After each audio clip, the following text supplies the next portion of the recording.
ओम नमो भगवते वासुदेवाय। ओम नमो भगवते वासुदेवाय। ओम नमो भगवते वासुदेवाय। ओम नमो भगवते वासुदेवाय। ओम नमो भगवते वासुदेवाय। ओम नमो भगवते वासुदेवाय। नारायणं नमस्कृत्य नारायणं नमस्कृत्य नरं चैव नरोत्तमं नरं चैव नरोत्तमं देवीं सरस्वतीं व्यासं देवीं सरस्वतीं व्यासं ततो जयमुदीरये। ततो जयमुदीरये। नष्टप्रायेषु अभद्रेषु नष्टप्रायेषु भद्रेषु नित्यं भागवत सेवया नित्यं भागवत सेवया भगवती उत्तमा श्लोके भगवते श्लोके भक्तिर्भवति नैष्ठिकी। भक्तिर्भवति नैष्ठिकी। हरे कृष्ण। आप सबका स्वागत है। हरे कृष्ण प्रभु जी। हरे कृष्णा प्रभु जी, दंडवत प्रणाम। तो भक्ति योग पर भगवान कपिल बहुत ही अच्छी अच्छी बातें बता रहे हैं महादेवकी को, और उसका फायदा हमको भी हो रहा है, हम भी सुन रहे हैं। 18 श्लोक हो गए इस अध्याय में जो भक्ति योग पर भगवान कपिल बता रहे हैं। अब 19वें श्लोक से आगे बढ़ते हैं। मद्धर्मणो गुणैरेतैः परिसंशुद्ध आशयः पुरुषस्य अंजसा अभ्येति श्रुतम श्रुतमात्र गुणम हिमाम। मेरे साथ पढ़िए। मद्धर्मणो गुणैरेतैः मद्धर्मणो परिसंशुद्ध आशयः परिसंशुद्ध आशयः पुरुषस्य अंजसा अभ्येति पुरुषस्य अंजसा अभ्येति श्रुतमात्र गुणम हिमाम। श्रुतमात्र गुणम हिमाम। शब्दार्थ है मत धर्मणः, मेरे भक्त के गुणों से, एतः इन परिसंशुद्ध पूर्णतया शुद्ध आशय चेतना पुरुषस्य पुरुष की अंजसा तुरंत अभेद निकट आता है। श्रुत सुनकर मात केवल गुणम गुण ही निश्चय ही माम मुझको। जब मनुष्य इन समस्त लक्षणों से पूर्णतया संपन्न होता है और इस तरह उसकी चेतना पूरी तरह शुद्ध हो लेती है, तो वो मेरे नाम या मेरे दिव्य गुण के श्रवण मात्र से तुरंत ही आकर्षित होने लगता है। जब भक्ति के प्रति आसक्ति होती है तब ऐसा होता है जैसा भगवान कपिल बता रहे हैं। मेरे साथ पढ़िए। जब मनुष्य इन समस्त लक्षणों से पूर्णतया संपन्न होता है। हाँ, ये लक्षण कौन से हैं जो हमने कल पढ़े थे। और इस तरह उसकी चेतना पूरी तरह शुद्ध हो लेती है। चेतना पूरी तरह शुद्ध हो लेती है, तो वह मेरे नाम या मेरे दिव्य गुण के श्रवण मात्र से तुरंत ही आकर्षित होने लगता है। हाँ, ये ऐसा होता है। ऐसा ये कब होता है? जो लक्षण आपने पढ़े कल, क्या लक्षण थे वो? कि वो तीनों गुणों को लांग जाते हैं। जब भक्त जब प्रकृति के तीनों गुणों को, तमोगुण सतोगुण रजोगुण, तमोगुण रजोगुण सतोगुण, इनको लांग जाता है जब, तब उसकी चेतना शुद्ध हो जाती है। और भगवान कह रहे हैं मेरे नाम या मेरे दिव्य गुण के श्रवण मात्र से तुरंत ही आकर्षित होने लगता है। ऐसा मेरे साथ पढ़िए। जब मनुष्य पढ़ लिया ना? जी प्रभु। पढ़ लिया क्या है? नहीं ना? जी प्रभु जी। ये आपके साथ पढ़ लिया मैंने। जी प्रभु जी। हाँ, ये मैं इसका एक उदाहरण आपको देना चाह रहा था। एक बार हम कोई डिवोटी आए थे हमारे घर में, उनको लेके मैं इस्कॉन मंदिर गया था दिल्ली में। दिल्ली में सब कुछ हो गया, वापस आ रहे थे, शाम को गए थे। तो वहां पर जैसे हम निकल रहे थे तो तुलसी आरती शुरू हो गई। तो उन्होंने मुझसे विनती किया कि आप थोड़ा देर और, प्रभु आप बुरा न माने, थोड़ा देर और गाते हैं तुलसी आरती, क्योंकि वो ट्रेवल कर रहे थे। उन्होंने कहा 2 दिन हो गए तुलसी आरती अटेंड किए हुए, तो तुलसी आरती अटेंड करते हुए चलते हैं। तो मैंने कहा ठीक है। तो ये आकर्षण होता है। तुलसी कृष्ण प्रेयसी, ये जब शुरू हुआ वो एकदम उनका मन ऐसे हो जाता है। तो भक्त जब ये प्रकृति के 3 गुणों को लांग जाते हैं या लांगने की हालत में होते हैं, अब उनको पता है ये गुणों को मुझे त्यागना है, उसमें जब आ जाते हैं, चेतना शुद्ध होने लगती है और वो भगवान का नाम सुनते ही, कहीं कीर्तन हो रहा हो, वो कहेंगे मैं कीर्तन अटेंड करके आता हूँ। ये इतना आकर्षण हो जाता है भगवान का नाम सुन के। कीर्तन में तो भगवान का नाम ही होता है ना? तो ये बात तात्पर्य माता जी। हरे कृष्ण पल्लवी माता जी। हरे कृष्ण माता जी। हरे कृष्ण प्रभु जी। तात्पर्य श्रील प्रभुपाद जी द्वारा श्रील प्रभुपाद जी की जय। इस उपदेश के प्रारंभ में ही भगवान ने अपनी माता को बताया कि मत गुणा श्रुति मात्रेण, मेरे यानी भगवान नाम गुण रूप आदि के श्रवण मात्र से मनुष्य अनुरक्त हो जाता है। विभिन्न शास्त्रों द्वारा अनुमोदित विधि विधानों का पालन करने से मनुष्य समस्त दिव्य गुणों में पूर्ण योग्य बन जाता है। भौतिक संगति के कारण हमने जो कुछ अनावश्यक गुण विकसित कर लिए हैं उस कल्मश से उपर्युक्त प्रक्रिया का पालन करके हम छूट सकते हैं। पिछले श्लोक में वर्णित दिव्य गुणों को विकसित करने के लिए हमें इन कल्मशग्रस्त गुणों से मुक्त होना चाहिए। हरे कृष्णा प्रभु। हाँ, ये गुणों से मुक्त होना चाहिए। क्या क्या क्या गुण आते हैं हमको भौतिक जगत में, जो ये बड़ा अच्छा लिखा है। भौतिक संगति के कारण क्या सीखते हैं हम?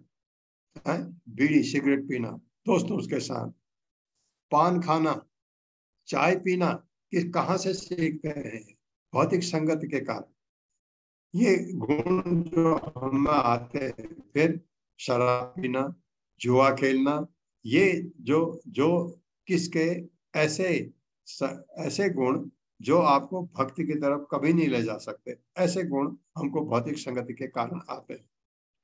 इसलिए क्या कहते हैं, जन संग त्यागो और भक्तों का संग करो। भक्तों का मतलब है जो जो व्यक्ति भगवान को मानते हैं, भगवान की पूजा करते हैं, उनका संग करो। लेकिन जो भगवान को नहीं मानते हैं उनका संग कभी नहीं। ये भौतिक संगति के लक्षण है। भौतिक संगति मिली गप मारना, दूसरों की को क्रिटिसाइज करना, ये चीजें आती है। इसलिए भौतिक संग, अब आप कल एक माताजी ने बहुत अच्छा पूछा था कि हम रहते तो उनके बीच में हैं। हाँ बिल्कुल, हम उनसे उतना ही मतलब रखें जितना रखना है। अब घर में हैं, घर में कोई घर के मेंबर हैं, उनके कुछ ऐसे गुण हैं तो हमको उसके बारे में बात नहीं करना है। लेकिन आपको काम के लिए बात करना होता है, अवश्य करिए। उनसे जो कोई डिस्कशन है बिल्कुल नहीं, किसी चीज पर वो चर्चा कर रहे हैं सुनना ही नहीं, क्योंकि उनकी चर्चा भगवत भक्ति ऐसी है जो भगवत उसकी तरफ आपको नहीं आएगी। तो कल्मशग्रस्त गुणों से हमको मुक्त होना है। कल्मश जो कहते हैं मटेरियल कंटामिनेशन, उससे अपने को दूर रखना है। ये भगवान कपिल बता रहे अपनी माँ को। यथा वातरथो घ्राणम आवृंक्ते गंध आशया एवं योगरतम चेत आत्मानम अविकारियत। मेरे साथ, यथा वातरथो घ्राणम आवृंक्ते गंध आशया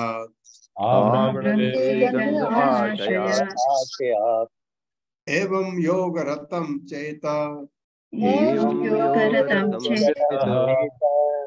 आत्मानम अविकारियत। शब्दार्थ है यथा, जिस तरह वात वायु, रथ घ्राणम सूंघने की इंद्रिय, घ्राण इंद्रिय, आवृंगते ग्रहण करती है, गंध सुगंधि, आशया स्रोत से, एवं उसी तरह योग रतम भक्ति में लगी हुई चेतना आत्मानम परमात्मा अविकारी अपरिवर्तनशील, जो जिस प्रकार इसका भावार्थ है, जिस प्रकार वायु का रथ गंध को उसके स्रोत से ले जाता है, कहीं कहीं खुशबू है या बदबू है, उसको वायु अपने साथ ले जाती है और तुरंत घ्राण इंद्रिय तक पहुंचाता है। फिर एकदम हमको कहीं भी है, एक रात की रानी एक फूल होता है, आप दूर बैठे हैं, हवा आती है, आपको एकदम उसकी खुशबू लगती है, आप पूछते हैं अरे रात की रानी है इधर कहीं, एक जहां मैं रहता हूँ यहाँ है। वहां जब हवा आती है तो हमको बड़ी अच्छी सुगंध आती है, तो पता लगता है कि हमें तो पता ही है वहां पर, जो जिसको नहीं पता है वो पूछते हैं कहाँ पर है, वो रात को उसमें बहुत सुगंध आती है, तो हवा आप तक पहुंचा देती है उससे। उसी प्रकार जो व्यक्ति निरंतर कृष्ण भावना भावित भक्ति में संलग्न रहता है, वह सर्वव्यापी परमात्मा को प्राप्त कर लेता है। मेरे साथ पढ़िए, जिस प्रकार वायु का रथ गंध को उसके स्रोत से ले जाता है, और तुरंत घ्राणेन्द्रिय तक पहुंचाता है। और तुरंत घ्राणेन्द्रिय तक पहुंचाता है। उसी प्रकार जो व्यक्ति निरंतर कृष्ण भावना भावित भक्ति में संलग्न रहता है, वह सर्वव्यापी परमात्मा को प्राप्त कर लेता है। वो सर्वव्यापी परमात्मा को प्राप्त कर लेता है। हाँ, जैसे ये गंध वायु ले आती है, ऐसे ही इसके कृष्ण भावनावाद भक्ति में परमात्मा उसको पास आ जाते हैं, परमात्मा को प्राप्त कर लेता है। आप कहेंगे अरे परमात्मा तो हमारे हृदय में है, दिखता कभी नहीं, कभी दिखा आपको परमात्मा? कभी नहीं। लेकिन योगी को बिल्कुल दिखता है। योगी जो मिस्टिक योगी हैं, जो परमात्मा तक पहुंचना चाहते हैं, वो पहुंचते हैं, परमात्मा को ले आते हैं हृदय में, आंख बंद करके परमात्मा दिख जाते हैं उनको। ये बात तात्पर्य। हरे कृष्णा सुधीर प्रभु जी। हरे कृष्णा, दंडवत प्रणाम माता जी। शील प्रभुपाद जी की जय। शील प्रभुपाद जी के द्वारा तात्पर्य। जिस तरह उद्यान के फूलों की सुगंध को ले जाने वाला समीर तुरंत घ्राणेन्द्रिय तक पहुंच जाता है, उसी प्रकार भक्ति भाव से लिप्त चेतना यानी भावना परमेश्वर के दिव्य अस्तित्व तक पहुंच जाती है, क्योंकि भगवान अपने परमात्मा रूप में सर्वत्र यानी प्रत्येक जीव के हृदय में विद्यमान रहते हैं।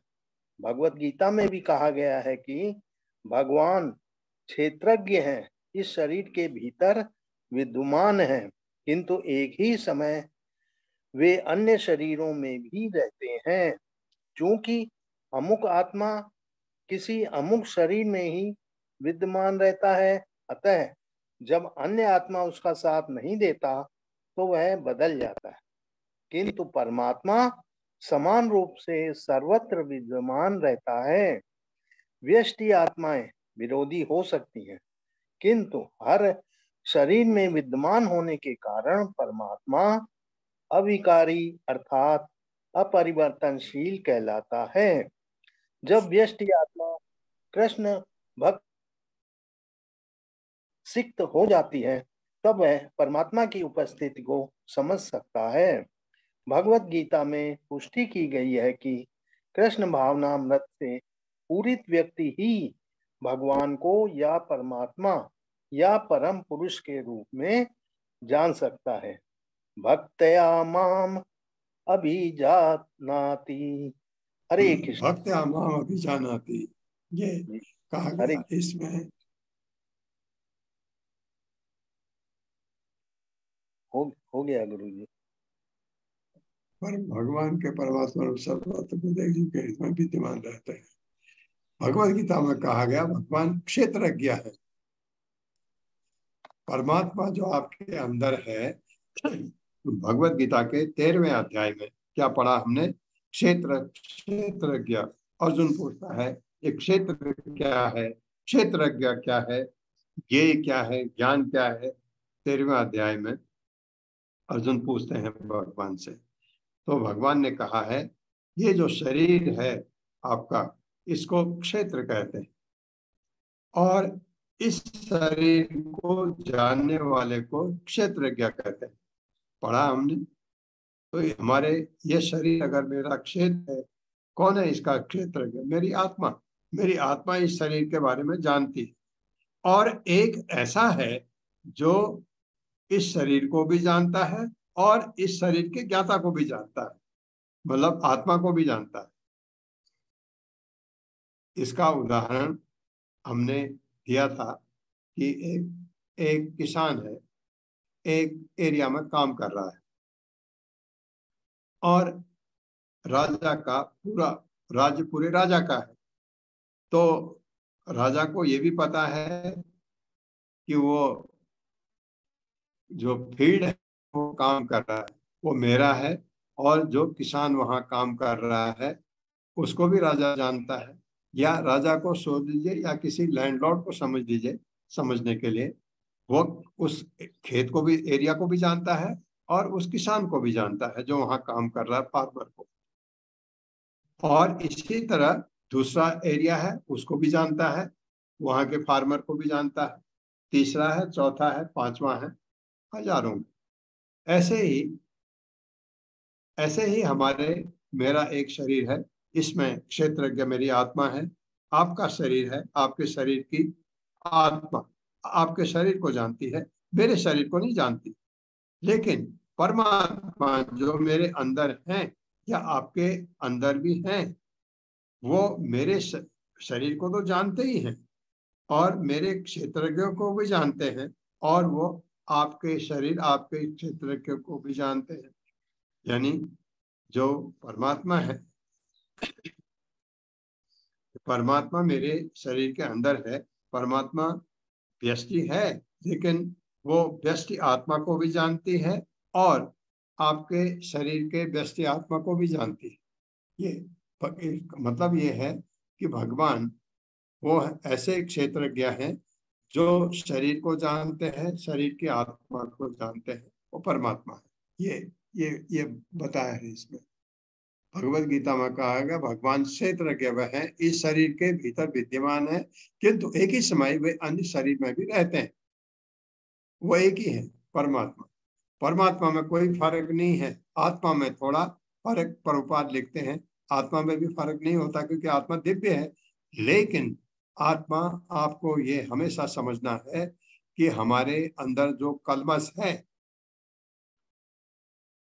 उसकी वजह से आत्मा प्रभावित अवश्य होती है, क्योंकि आत्मा का साइज इतना छोटा है, प्रभावित होती है आत्मा। जैसे आप, एक व्यक्ति है, बहुत भक्त है, आपको कहते हैं ना वो बड़े अच्छे आदमी है, साधु है।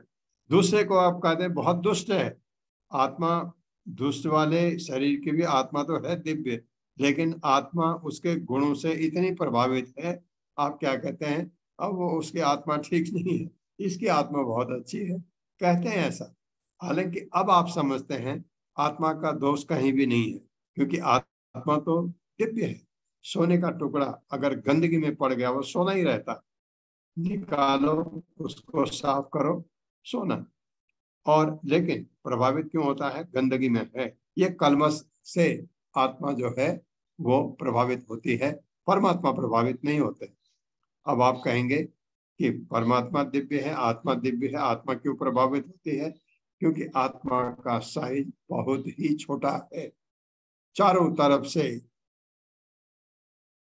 काम, क्रोध, लोभ, मोह, मद, मत्सर्य, इससे आत्मा घिरी रहती है हमारे, तो चेतना कलुषित हो जाती है। ये समझाया प्रभुपाद ने। किंतु परमात्मा समान रूप से सर्व विद्यमान रहता है। व्यष्टि आत्माएं विरोधी हो सकती हैं, जो प्रभुपाद ने लिखा है, मैं आपका विरोधी हो सकता हूँ, इसका मतलब एक्चुअली आत्मा से नहीं होता। अब आप समझते हैं इसको, क्योंकि आत्मा प्रभावित मेरे गुणों से की वजह से, मेरे में अगर तमोगुण है या रजोगुण है तो मैं आपसे लड़ भी सकता हूँ, लड़ाई भी, झगड़ा कर सकता हूँ। इसका मतलब मेरी आत्मा नहीं लड़ना चाहती, ये आप समझ सकते हैं। लेकिन हमारे बोलचाल की भाषा में हम कहते हैं अरे वो दुष्ट आत्मा है, नहीं कहते दुष्ट आत्मा है, वो बहुत दुष्ट आत्मा है, हम कहते हैं ऐसा, लेकिन हमारा मतलब आत्मा से नहीं होता। आत्मा कलुषित हो जाती है, ये चीजें जो हमारे अंदर है, इस वजह से घिरी रहती है आत्मा। ये बात बिल्कुल जैसे ही सोने का सिक्का गंदगी में अगर पड़ गया तो आप गंदा कहते हैं, उसको निकाल के पहले साफ करते हैं अच्छी तरह, तब उसको अपने पास रखते हैं। अहम सर्वेषु भूतेषु भूत आत्मा अवस्थितः सदा तम अवज्ञाय माम मर्त्यः कुरुते अर्चा विडम्बनम। मेरे साथ पढ़िए। अहम सर्वेषु भूतेषु अहम सर्वेषु भूतेषु भूत आत्मा अवस्थितः सदा भूतात्मा अवस्थितः सदा तम अवज्ञाय मां मर्त्यः कुरुते अर्चा विडम्बनम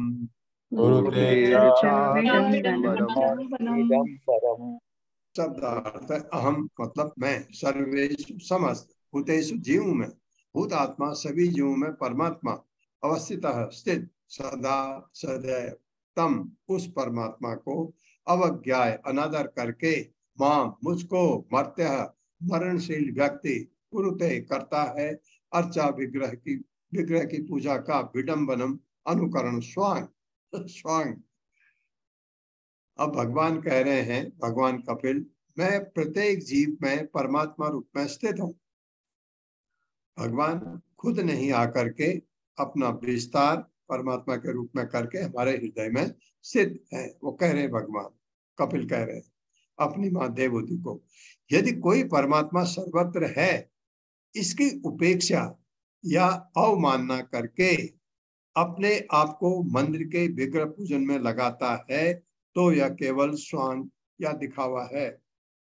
अगर ये नहीं समझते कि अगर आपको ये समझ नहीं है कि मेरे अंदर परमात्मा है और परमात्मा सर्वत्र है, इसकी अगर अवमानना करके आप मंदिर में विग्रह की पूजा करते हैं, तो ये स्वांग है, वो पूजा का कोई मतलब नहीं है। भगवान कपिल कह रहे हैं, ये शब्द अच्छी तरह नोट करिए, ये हमको ध्यान में रखना है कि परमात्मा सर्वत्र है। कोई आ गया आपके घर में, आप पूजा कर रहे हैं, उसको क्या देखेंगे आप, इसके अंदर भी परमात्मा है, ये ध्यान रखना है। कोई कीड़ा दिखा सामने, उसके अंदर भी परमात्मा है, ये एहसास अपने दिल में रहना चाहिए। तो आप कभी भी हिंसा नहीं करोगे, ये बात है। मेरे साथ पढ़िए, मैं प्रत्येक जीव में परमात्मा रूप में स्थित हूँ। परमात्मा रूप में स्थित हूँ। यदि कोई परमात्मा सर्वत्र है, यदि कोई परमात्मा सर्वत्र है, इसकी उपेक्षा या अवमानना करके अपने आप को मंदिर के विग्रह पूजन में लगाता है,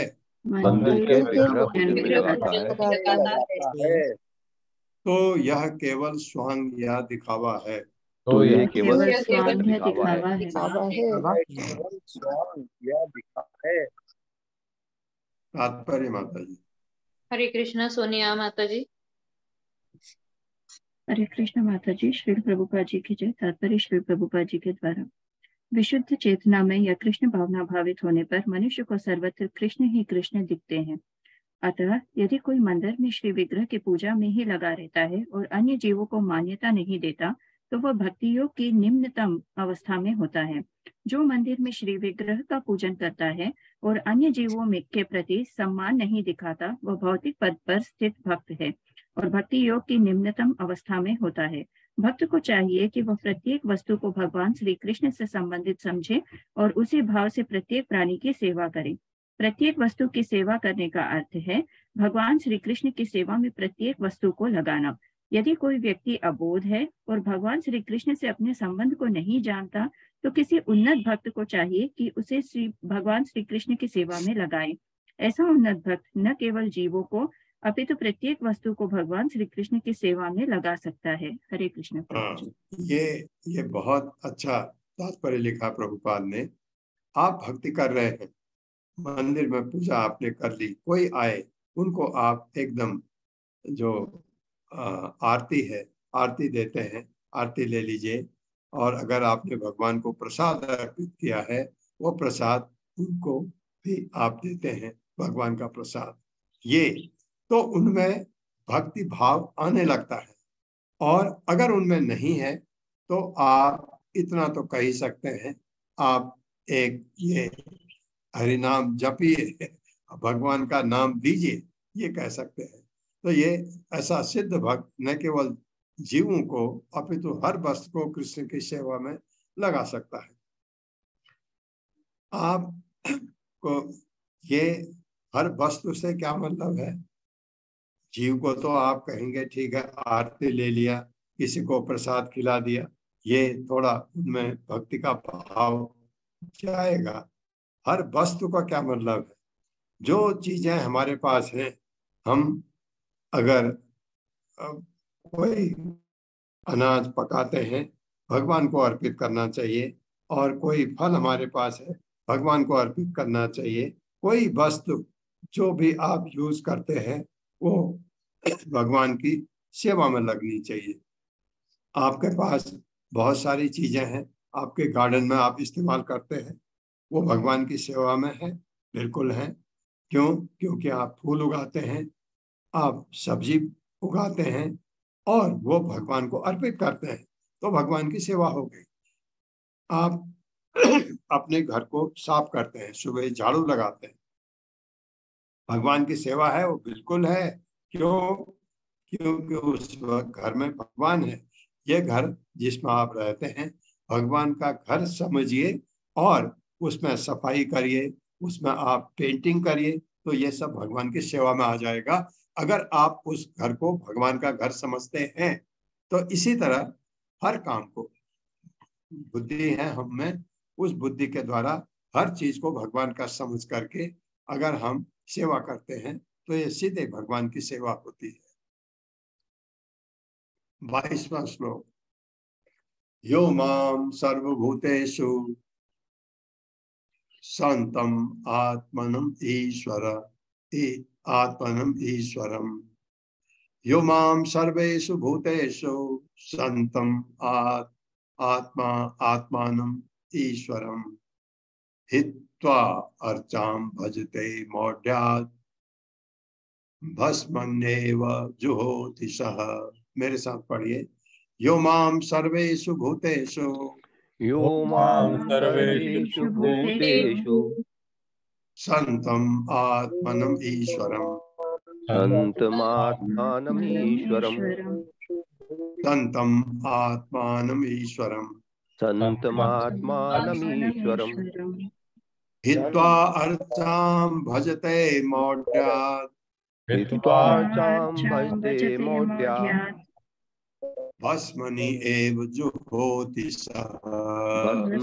भस्मन्नेव जुहोति सः।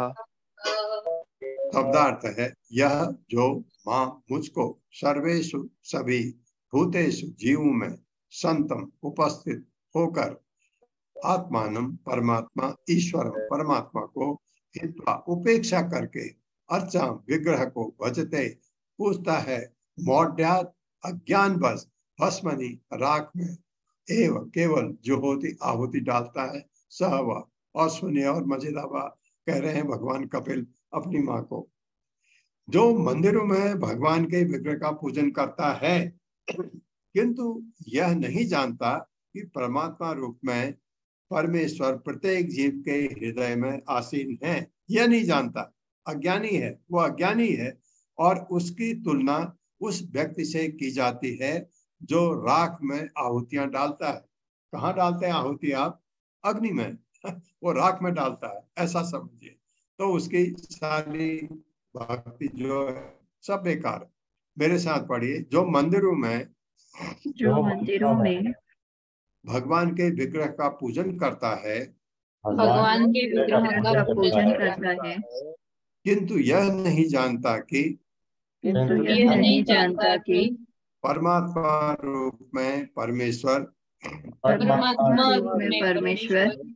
प्रत्येक जीव के हृदय में आसीन है, प्रत्येक हृदय में आसीन है।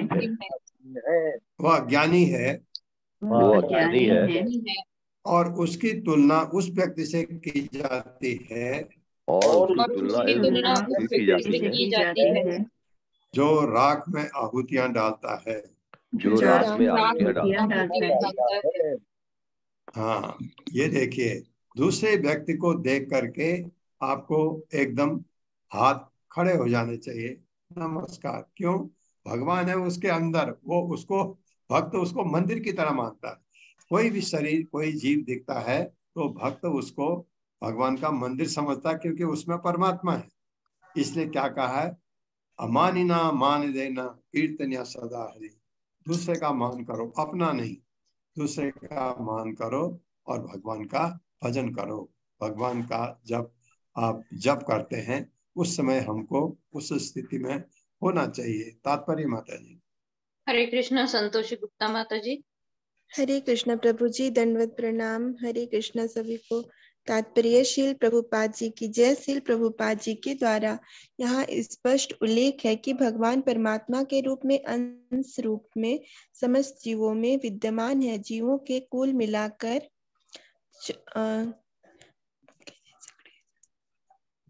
84 लाख विभिन्न प्रकार के शरीर हैं और पूर्ण पुरुषोत्तम भगवान प्रत्येक शरीर में वैष्टि आत्मा तथा परमात्मा के रूप में निवास कर रहा है, जो कि प्रत्येक आत्मा परमेश्वर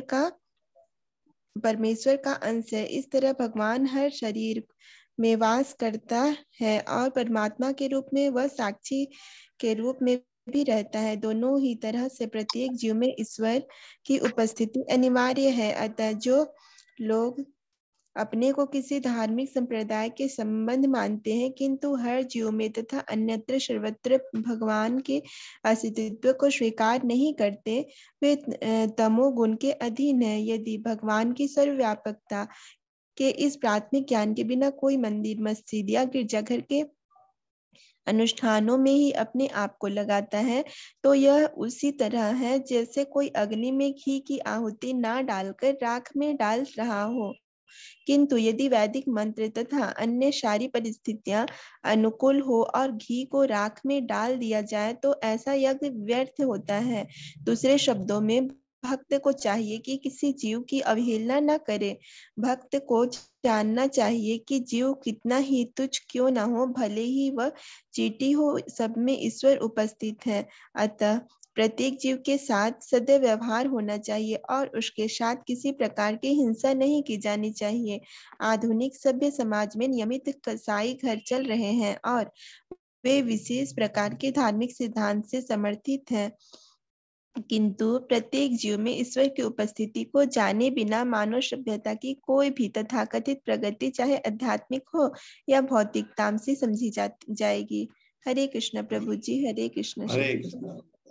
ये ऐसी समझी जाएगी, लेकिन कुछ जीव हैं जिनके प्रति आप ये भाव नहीं रख सकते। ये शास्त्रों में भी बताया गया है। पहला है सांप। सांप अगर आपके घर में घुस गया तो उसको कोशिश करिए भगाने की, और संभव नहीं है, उसको मार भी सकते हैं, ये शास्त्र कहते हैं। क्योंकि सांप जो है उसको ऐसा जीव है जिसको मारने की अनुमति शास्त्रों में है। एक जगह पढ़ा है, आपने सुना होगा कहीं, कि जब भक्ति सिद्धांत सरस्वती ठाकुर प्रभुपाद के गुरु एक कमरे में सांप घुस आया तो लोग भागने लगे। उन्होंने कहा मारो इसको, ये किसी को भी मार सकता है, वो जहरीला सांप था। तो ऐसा प्रभुपाद कहते हैं, मेरे को ताजुब हुआ कि गुरु किसी प्राणी को मारने के लिए कैसे कह सकते हैं। तो बाद में एक जगह एक श्लोक है जहां पर कहा गया कि सांप को अगर ऐसी परिस्थिति में है जहां आपको लगता है आपके जीवन को खतरा है, उसको आप मारने में कोई दोष नहीं है।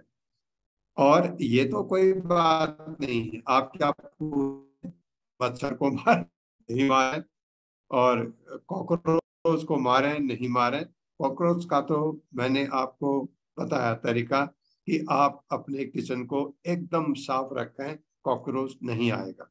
कॉकरोच आता है जब हमारा किचन गंदा होता है, तब घुसता है। वो एक बार घुस गया और फिर आप परेशान हो जाते हैं।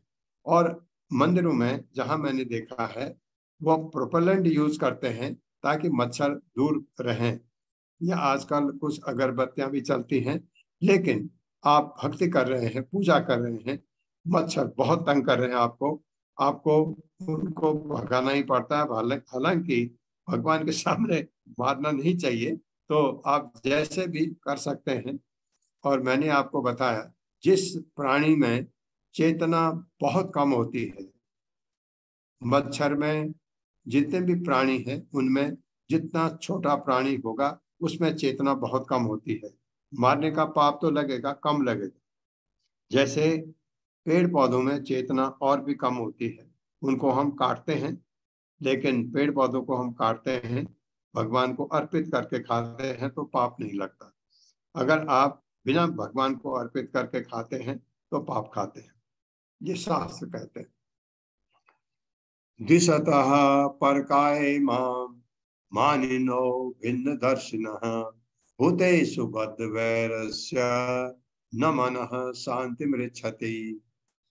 मेरे साथ, द्विषतः परकाय माम द्विषतः परकाय मां मानिनो भिन्न दर्शिनः मानिनो भिन्न दर्शिनः भूतेषु बद्धवैरस्य भूतेषु बद्धवैरस्य न मनः शांतिमृच्छति। न मनः शान्तिमृच्छति। शब्दार्थ है द्विषतः, द्वेष रखने वाले का, परकाय दूसरे के शरीर के प्रति, माम मुझको, मानिनः आदर करते हुए, भिन्न दर्शिनः पृथकतावादी का, भूतेषु जीवों के प्रति, बद्ध वैरस्य शत्रुता रखने वाले का, न नहीं मनः मन, शांति शांति रिच्छति प्राप्त करता है। और अच्छे अच्छे शब्द भगवान कपिल बता रहे, अच्छी अच्छी चीजें। जो मुझे श्रद्धा अर्पित करता है किंतु अन्य जीवों से ईर्ष्यालु है, वह इस कारण पृथकतावादी है। उसे अन्य जीवों के प्रति शत्रुतापूर्व व्यवहार करने के कारण कभी भी मन की शांति प्राप्त नहीं हो पाती। वैसे भी आप देखिए, अगर आपका व्यवहार किसी के प्रति शत्रुतापूर्ण है तो आपको शांति वैसे भी नहीं होती। जब आप किसी से ईर्ष्या करते हैं या उससे गुस्सा करते हैं, शांति कहाँ से आएगी? शांति तो तब आती है जब क्या क्या कहा भगवान ने? भगवान ने कहा है जो भोक्ताराम यज्ञ तपसाम सर्वलोक महेश्वरम सुहृद सर्वभूतानाम ज्ञात्वा माम शांति मृच्छति। तब शांति प्राप्त होती है और ऐसा व्यक्ति किसी से शत्रुता नहीं रखता। भक्ति की बात यही है।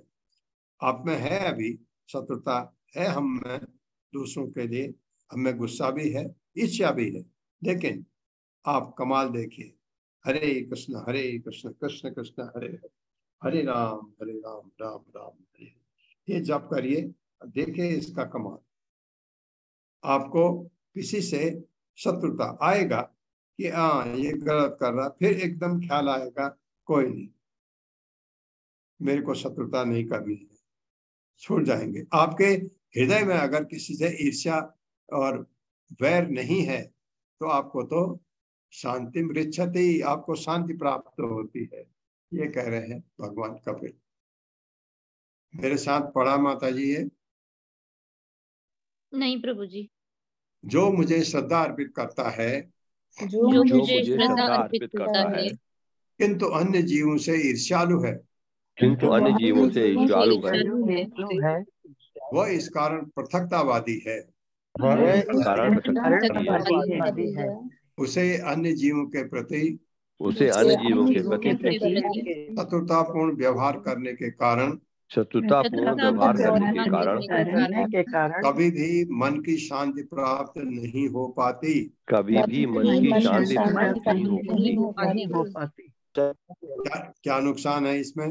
अगर शांति नहीं है, आप खुश हो ही नहीं सकते। आनंद प्राप्त करने के लिए, खुश होने के लिए शांति बहुत जरूरी है। बिना शांति के हमको आनंद कभी नहीं प्राप्त हो सकता है, और आनंद मिलता है भगवान को प्राप्त करके। का मतलब अगर हम अशांत हैं तो भगवान को प्राप्त कर ही नहीं सकते। तात्पर्य माता जी। हरे कृष्णा सुषमा माता जी। सुषमा बत्रा माता जी, हरे कृष्णा। हरे कृष्णा सुशील गुप्ता प्रभु जी, अनम्यूट कीजिए सुशील गुप्ता प्रभु जी। हरे कृष्णा माता जी, हरे कृष्ण प्रभु जी। सात करो श्री प्रभात की जय। मतलब 24वां पढ़ना ना 25।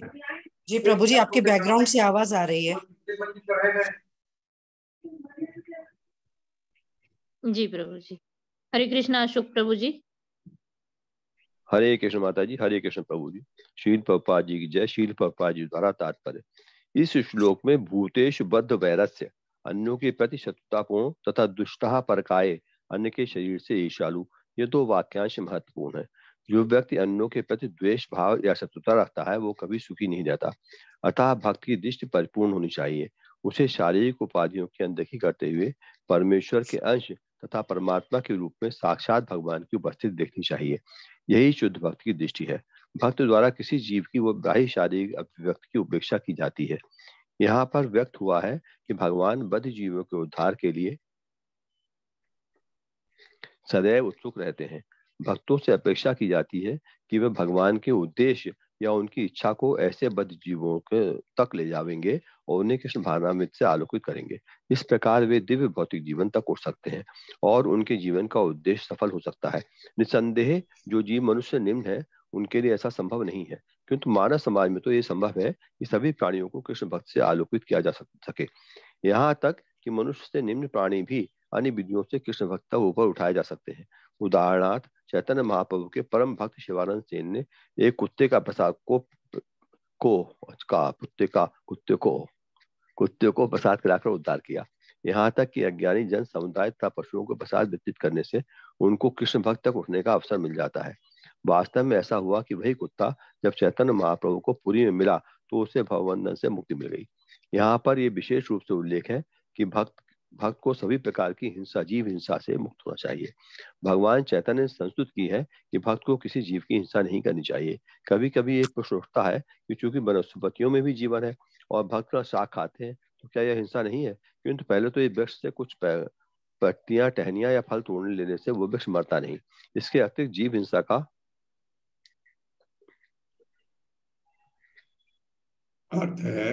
अर्थ है कि चूंकि प्रत्येक जीव को अपने पूर्व क्रम के अनुसार विशेष शरीर धारण करना पड़ता है, भले ही प्रत्येक जीव शाश्वत हो, अतः उसे अपने क्रमिक विकास से विचलित नहीं होना चाहिए।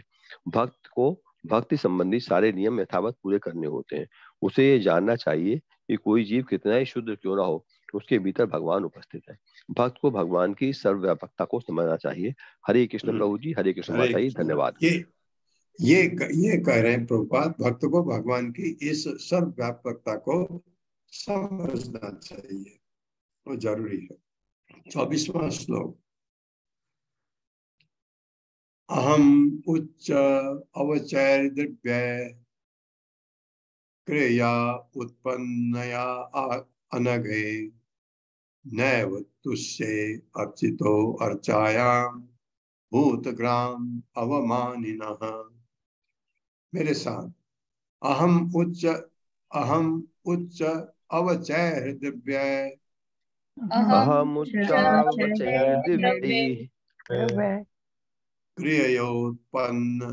क्रियोत्पन्नया नघे। हाँ, इसको अगर विच्छेद करेंगे तो क्रिया उत्पन्नया अनघे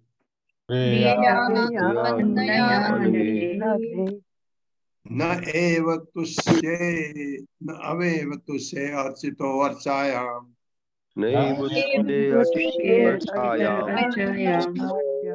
भूतग्राम अवमानिनः। शब्दार्थ है अहम, मैं, उच्च अवचय विविध द्रव्य सामग्री से क्रिया धार्मिक अनुष्ठान से उत्पन्न या संपन्न अनगे हे निष्कलुष माता। वो अनग कहते हैं जो पापों से रहित हो। नहीं एवं निश्चय ही तुझसे प्रसन्न होता हूँ। अर्चितः पूजित, अर्चाया प्रतिमा रूप में, भूत ग्राम अन्य जीवों को अवमानिनः अनादर करने वालों से। हे माते, भगवान कह रहे हैं माँ देवती को, हे माते, भले ही कोई पुरुष सही अनुष्ठानों तथा सामग्री द्वारा मेरी पूजा करता हो, किंतु यदि वह समस्त प्राणियों से मेरी उपस्थिति से अनजान रहता है, समस्त प्राणियों में मेरी उपस्थिति नहीं जानता कि इनके अंदर भी भगवान है, तो वह मंदिर में मेरे विग्रह के कितने क्यों न करे, मैं उससे कभी प्रसन्न नहीं होता। तो भक्ति क्या है? भगवान को प्रसन्न करना। तो भक्ति हमारी गड़बड़ हो गई, फेल हो गई।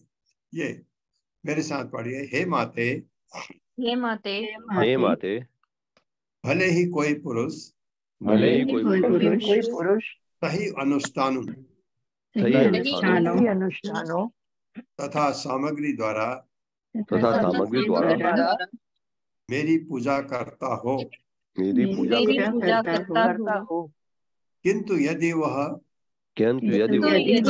वह समस्त प्राणियों में समस्त प्राणियों में मेरी उपस्थिति से अनजान रहता है, मेरी उपस्थिति से अनजान रहता है, तो वो मंदिर में मेरे विग्रह की कितने ही पूजा क्यों न करे, तो वो मंदिर में मेरे विग्रह की कितनी ही पूजा क्यों न करे, मैं उससे कभी प्रसन्न नहीं होता।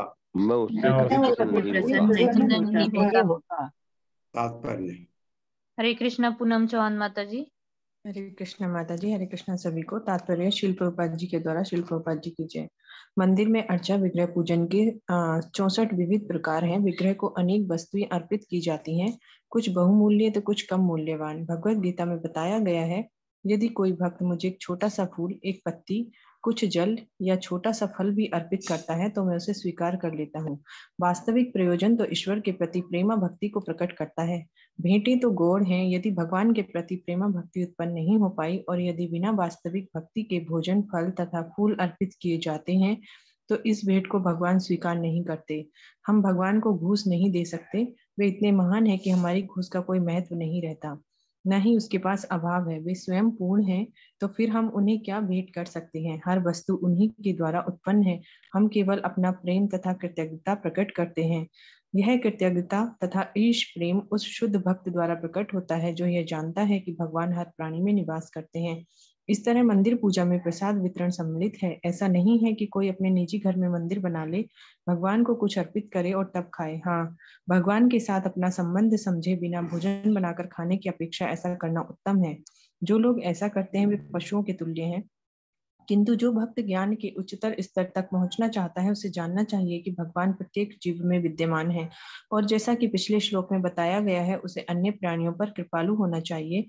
भक्त को भगवान की पूजा करनी चाहिए, अपने समधर्मियों के साथ मित्र भाव रखना चाहिए और अज्ञानियों के प्रति दयालु होना चाहिए।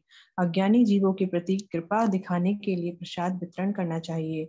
जो लोग भगवान पर भेंट चढ़ाते हैं उनके लिए आवश्यक है कि अज्ञानी जन समूह को प्रसाद बांटे। असली प्रेम तथा भक्ति भगवान को ग्राह्य है। यदि मनुष्य भूखा न हो और उसको अनेक बहुमूल्य भोज्य पदार्थ भेंट किए जाएं तो यह उसके लिए व्यर्थ है। इसी प्रकार भले ही हम विग्रह को अनेक बहुमूल्य सामग्री अर्पित करें, किंतु यदि हम में भक्ति भाव नहीं है और भगवान की सर्वत्र उपस्थिति का बोध नहीं है तो हम में भक्ति का अभाव है। ऐसी अज्ञान की अवस्था में हम भगवान को स्वीकार्य कोई वस्तु भेंट नहीं कर सकते। हरे कृष्ण प्रभु जी। हरे कृष्ण। हरे कृष्ण। तो ये भाव हमारे अंदर होना चाहिए कि भगवान सर्वत्र विद्यमान है, कोई आए। वो ये बहुत अच्छा लिखा है प्रभुपाद ने, जो भगवान की भक्ति करते हैं उनसे आपका संभाव रहता है और जो भक्ति नहीं करते उनके लिए ईर्ष्या के बजाय क्या होना है, आपकी दया होनी चाहिए। वो बहुत बहुत अमीर भी हो सकते हैं बहुत, लेकिन उनके ऊपर आपको दया आनी चाहिए क्योंकि वो दयनीय है। वो भगवान को नहीं समझते हैं, भगवान की पूजा नहीं करते हैं, दयनीय है। इसमें क्या कहा, उनको प्रसाद दे दो, कभी मना नहीं करेंगे। प्रसाद खाने से कभी कभी बहुत असर पड़ता है लोगों में।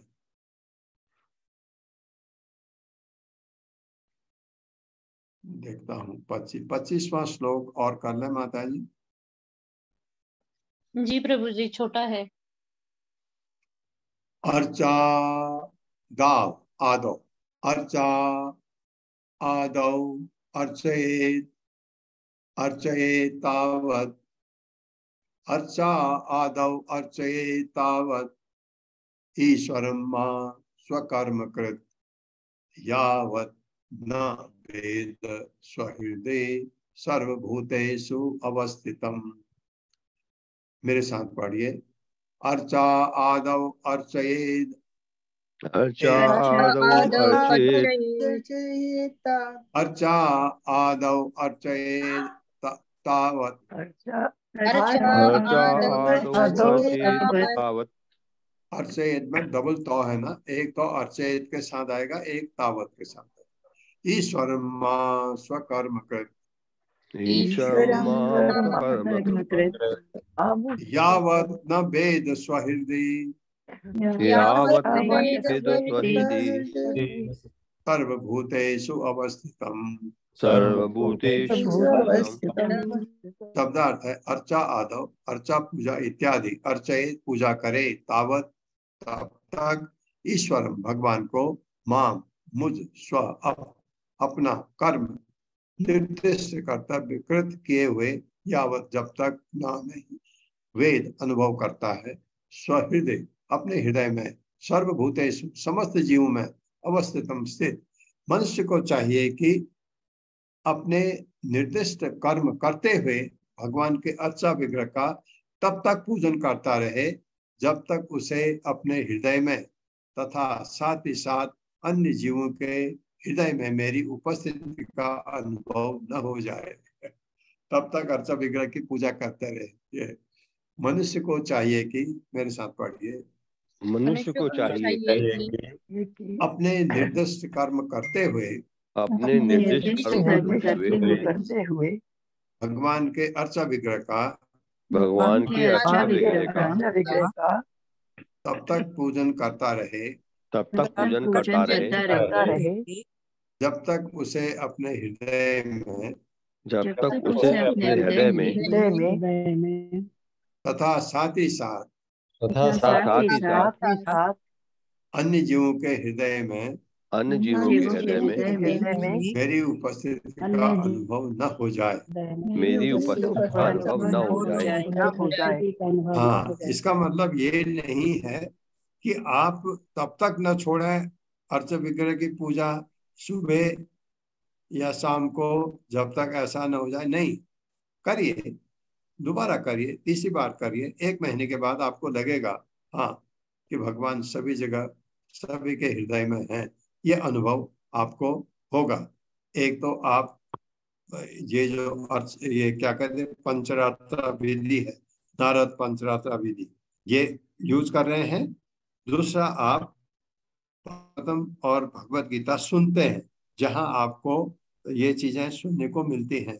श्रवणम बहुत महान माना जाता है नवदा भक्ति में, ये सोपान सुनना बहुत ही महान माना जाता है। सुन के आपके भाव बदल जाते हैं। तात्पर्य माता जी। हरे कृष्णा। शकुंतला पौर माता जी। हरे कृष्णा माता जी। हरे कृष्णा, दंडवत प्रणाम। श्री प्रभुपाद जी की जय।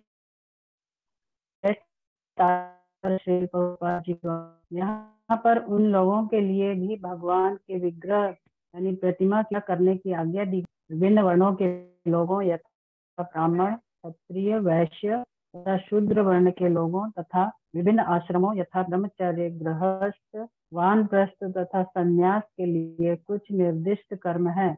मनुष्य को तब तक भगवान के विग्रह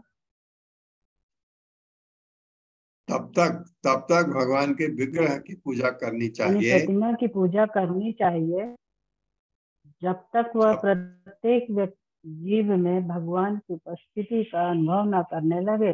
दूसरे शब्दों में उस मनुष्य को अपने कर्तव्यों को सही सही निभाने में ही संतुष्ट रहना चाहिए। उसे अपना माता जी, आपके नेटवर्क में प्रॉब्लम है थोड़ी माता जी। दूसरे शब्दों में उस मनुष्य को अपने कर्तव्यों को सही सही निभाने में ही संतुष्ट रहना चाहिए। जी। उसे अपना तथा अन्य जीवों का भगवान के साथ जो संबंध है। आपको क्या दिख नहीं रहा माता जी, क्या तकलीफ नहीं है? प्रभु जी, माता जी के नेटवर्क में इशू है, आवाज माता जी कट किसी रही है। और को दीजिए। हाँ, जी मैं कंप्लीट कर देती हूँ। आप कंप्लीट कर दो माता जी। दूसरे शब्दों में उस मनुष्य को अपने कर्तव्यों को सही सही निभाने में ही संतुष्ट रहना चाहिए। उसे अपना तथा अन्य जीवों का भगवान के साथ जो संबंध है उसे अनुभव करना चाहिए। यदि वह इतना नहीं समझता तो यह समझना चाहिए कि भले ही वह अपना कर्म ठीक से निभा रहा हो किंतु वह व्यर्थ ही श्रम कर रहा है। इस श्लोक में स्वकर्मकृत शब्द अत्यंत महत्वपूर्ण है।